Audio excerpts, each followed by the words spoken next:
जय हिंद साथियों। आप सभी का एसपी ठाकुर क्रेडिट क्लासेस के यूट्यूब चैनल में हार्दिक स्वागत है। दोस्तों, आज के वीडियो में बात करने वाले हैं भारत की प्रमुख फसलें, जिनको ट्रिक के माध्यम से बहुत ही आसान तरीके से याद करने वाले हैं। तो चलिए दोस्तों, वीडियो शुरू करते हैं।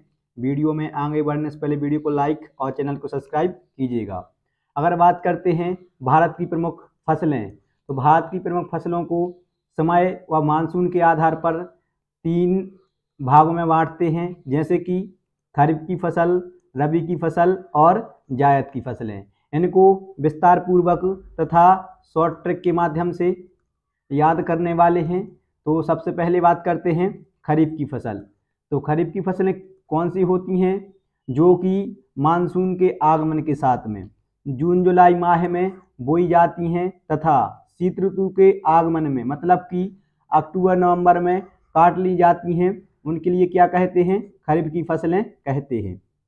अगर खरीफ की फसलों की अन्य नाम की बात की जाए तो इनको स्यालू के नाम से भी जाना जाता है। तो याद रखोगे कि स्यालू के नाम से कौन सी फसलों को जाना जाता है? तो खरीफ की फसलों के लिए जाना जाता है। ठीक है।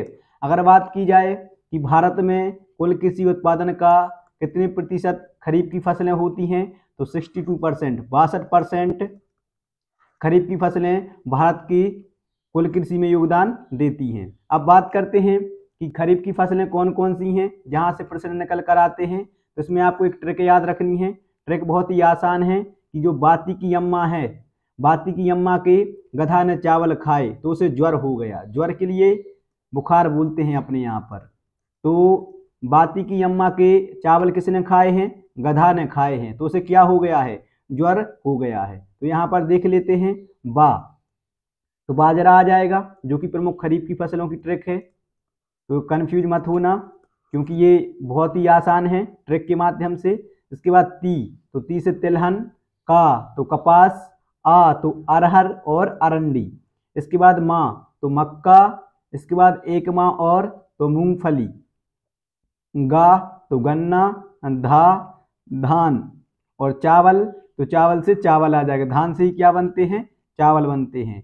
और यहाँ पर ज्वर, तो ज्वर से क्या आ जाएगा? आपका ज्वार आ जाएगा। तो खरीफ की फसल में आपको कौन सी ट्रिक याद रखनी है कि बाती की अम्मा के गधा ने चावल खाए तो उसे ज्वर आया। इसके बाद बात करते हैं, ये तो थी खरीफ की फसलें। इसके बाद रबी की फसलें। तो रबी की फसलें कौन सी होती हैं?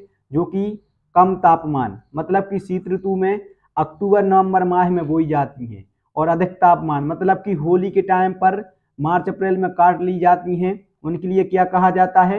रबी की फसलें कहा जाता है। अगर बात करें इनके अन्य नाम की, तो खरीफ की फसलों को उनालू नाम से जाना जाता है। उनालू, तो उनालू नाम से कौन सी फसलों को जाना जाता है? रबी की फसलों को जाना जाता है। ठीक है, कौन सी फसलों को? रबी की फसलों को उनालू नाम से जाना जाता है। बात करते हैं कि रबी की फसलों की भारत की कृषि में कुल कितना योगदान है? तो 24%, 24% यह अपना योगदान देती हैं।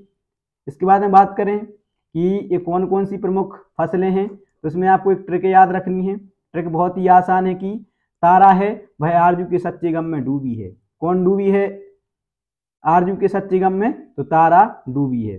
तारा से यहाँ पर आपका तारा मीरा आ जाएगा, जो कि जिसको अरुगुला के नाम से भी जानते हैं। यह सरसों परिवार की एक प्रमुख फसल है। तो ये कौन सी ट्रिक है? रबी की फसलों की ट्रिक है। ठीक है। इसके बाद आ, तो आ से क्या आ जाएगा? आलू और अलसी। इसके बाद रा, तो राई आ जाएगा। जा से जौ आ जाएगा। सा से सरसों आ जाएगा। चा से चना आ जाएगा। गा से गेहूं आ जाएगा। माँ से मटर आ जाएगा। और एक माँ से मसूर आ जाएगा। तो ये प्रमुख रबी की फसलें हैं। रबी की फसलों में आपको कौन सी ट्रिक याद रखनी है?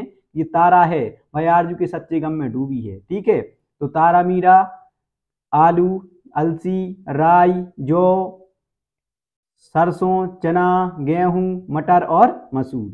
इसके बाद में बात करते हैं जायद की फसलें, या इनको नगदी फसलों के नाम से भी जाना जाता है। ठीक है, जो कि फरवरी मार्च माह में बोई जाती हैं और वर्षा के आगमन के साथ में मई और जून में इनको काट लिया जाता है। इनको लिए चौमासा की फसल भी कहा जाता है। तो जायद की फसलों को कौन से नाम से भी जाना जाता है? चौमासा फसलों के नाम से भी जाना जाता है। अगर बात करें इसमें आपको कौन सी ट्रिक याद रखनी है, तो बहुत ही आसान ट्रिक है कि जायद ने मौसमी का खीर खाने तक इंतजार किया। मौसमी का इंतजार किसने किया है? जायद ने किया है। कब तक? मौसमी के खीर खाने तक। तो जायद, तो ये फसलों का नाम मेंशन किया हुआ है। मौसमी से आपकी मौसमी सब्जियां आ जाएंगी। इसके बाद खीर, तो खीरा आ जाएगा। इसके बाद ता से तरबूज आ जाएगा, और का तो क्या आ जाएगा? ककड़ी। और पुदीना तो आपको ध्यान ही रखना है कि यह ग्रीष्म ऋतु में आता है, तो ये आपको याद रखने में बहुत ही ज़्यादा आसानी रहेगी। ये तो आप कभी भूलोगे ही नहीं। ये जायद फसलों का प्रमुख उदाहरण में आता है। ठीक है, अगर बात करते हैं कि जायद की फसलों का कुल कृषि उत्पादन का कितने प्रतिशत है, तो 14% भाग इसका जायद की फसलों में योगदान रहता है। तो दोस्तों, ये थी आपकी प्रमुख भारत की फसलें। आई होप, मैं आशा करता हूँ कि आप सभी के लिए जानकारी अच्छी लगी होगी। अगर आप सभी के लिए जानकारी अच्छी लगती है तो वीडियो में कमेंट में ज़रूर बताना।